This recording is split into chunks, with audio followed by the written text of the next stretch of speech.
One of the best things I could have started doing for my garden was composting. Just taking your scraps from your veggies, from your fruit, eggshells that you're going to discard anyway, just taking those things, putting them into a compost bin. It doesn't have to be a large bin. I mean, I compost indoor, and once my compost bin is filled, I'll take it to the larger compost bin outside. But the amount that you compost is definitely up to you, depending on what you can and cannot compost. But it was just amazing for me to see all of those scraps. They resulted in what looked to be wonderful soil, but it isn't soil. Your compost is much more nutritional and it's wonderful for your gardens. There are a few things that you can't compost, but you'd be amazed at how much you actually can compost that you're just throwing away. For the longest, I really shied away from composting because I didn't understand the ratios between the browns and the greens. But finally, I just said, just jump into it. And that's exactly what I did. I started saving my scraps. I got a container to put them in. And guess what? At the end of that summer, even though I had to go back, review what the ratios were for my browns and my greens, and there were some things that I simply didn't have. I was collecting grass from some of the neighbors and leaves from the neighbors because at the time we didn't have them. And I would just add those things and try to make my ratios as close as possible, as close as I can get it. Even though you may not be confident about your ratios between your browns and your greens, do include them both because they both do something very different for your compost.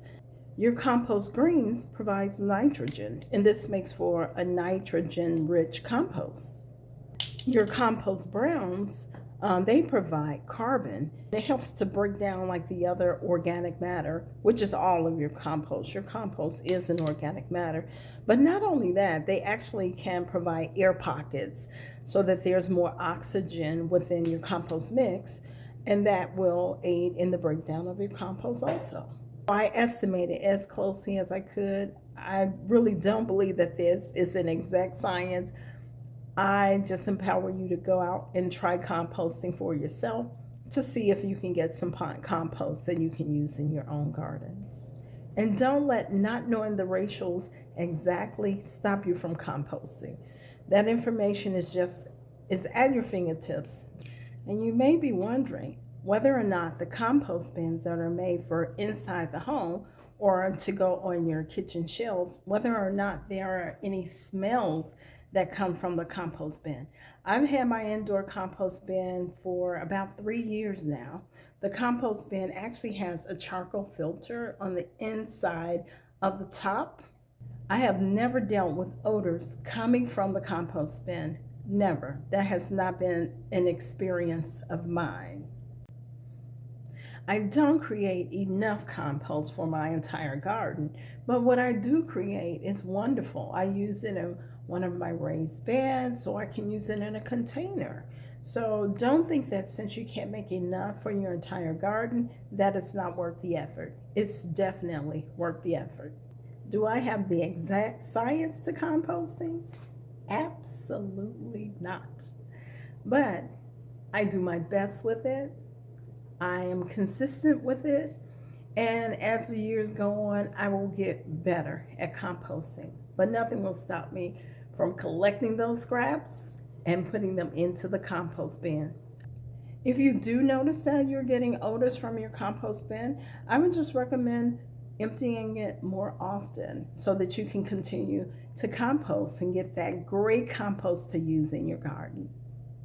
I'm always pretty nervous about lifting the entire bag out because sometimes the contents are heavy, so I just carry the entire container outside with me.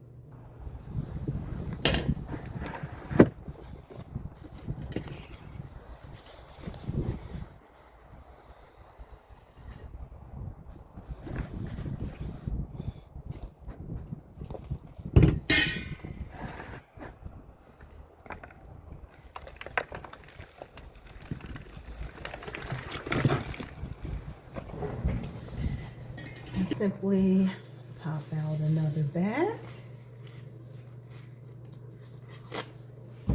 and put it right into the compost bin, and then we're ready to go.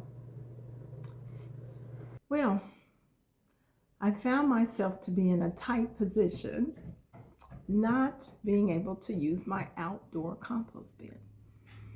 As you can see, my compost bin is frozen. It has been so cold in Chicagoland, and then we have had freezing temperatures for a couple of weeks now. So as you can see, when I tried to add to my compost bin, I still have a little room in the bin, but the bin is frozen solid. I had difficulty trying to turn the bin, and actually it felt quite dangerous. I wasn't sure whether or not the stand was going to accommodate the bin, and it was just kind of rough for me to control it. So I don't think I'll be adding any more to the compost bin. So I had to come up with another solution. The small under the counter compost bin that I have, it simply won't accommodate our kitchen scraps for long because we cook a lot of produce all year round. So I'm emptying that bin normally into the outdoor compost bin maybe every 1 to 2 weeks. So it fills up pretty quickly. So I decided to try one of the electric compost bins. So I picked this compost bin up. And the reason I tried this particular brand, and I'm not sure if I'm pronouncing this right, it's spelled Ouaken. I'm thinking it may be Aken. But the reason I chose this is because it has a fermentation mode on it. So the compost that comes out of these electric compost bins is not mature compost. At least I have not seen any out there that will produce a compost that is mature and it's available. It makes the nutrients available for your plants to uptake right away. I've not seen anything like that. If you have, let me know. Put that down in the comments. And actually, let me know what you're doing too for your compost solutions. Do you find yourself in the same position as I if you're in 6A planting zone or lower? What have you come up with? What kind of ideas have you come up with to maintain your composting throughout the year? So again, I picked this particular brand up because it has a fermentation cycle. So there are two different composting cycles. One is just a crush cycle, and it simply will condense the produce down to a lesser volume, and it will also produce a drier compost. And you can take that compost and put it in a secondary container until you can actually put it into your compost bin, or you can put it directly into your compost bin if you have room to do that. The second mode is the fermentation mode. And the fermentation mode will take the compost a little bit further. So from what the brochure, the manual is telling me, that it will be fully composted within about 4 weeks. So you can take the compost, mix it into your garden, but just understanding that it's not readily available for your plants at that moment. It will take about an additional 4 weeks to break down.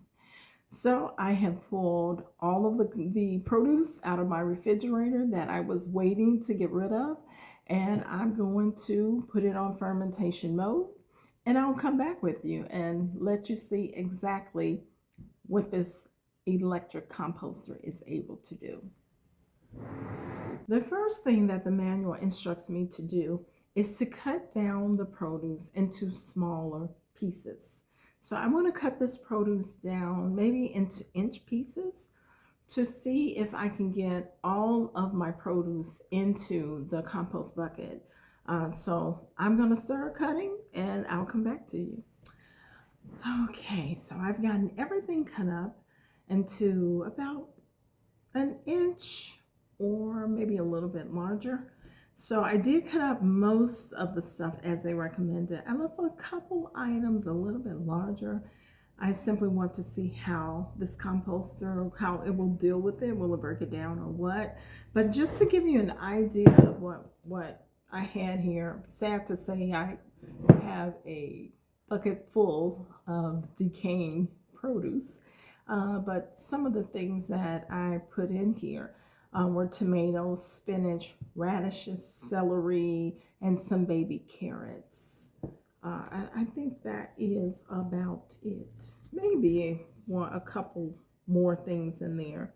Oh, I had some thyme that I could not use, so I did throw that in here also, and parsley.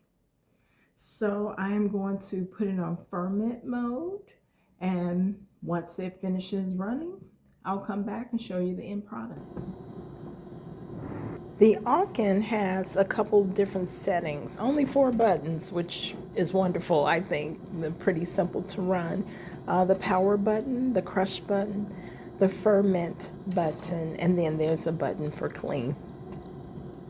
Here is a sneak peek on what is happening inside the electric composter. It's actually pretty cool.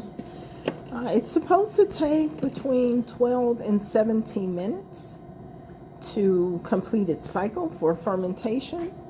So I will see what we have in the morning. Bye for now.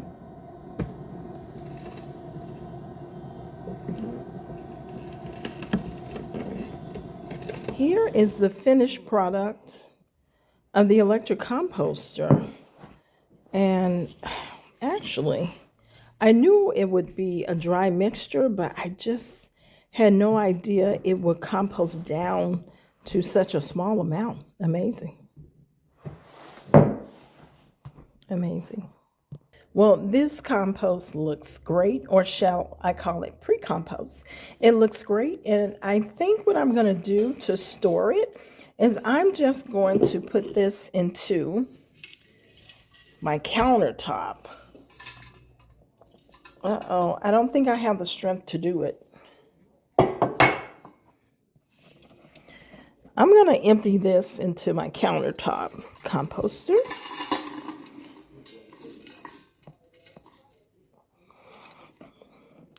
Perfection. Little quick cleanup from the compost bin. And we are good to go. Remember, if you decide to compost, it's wonderful. If you decide you don't want to compost, that's wonderful too.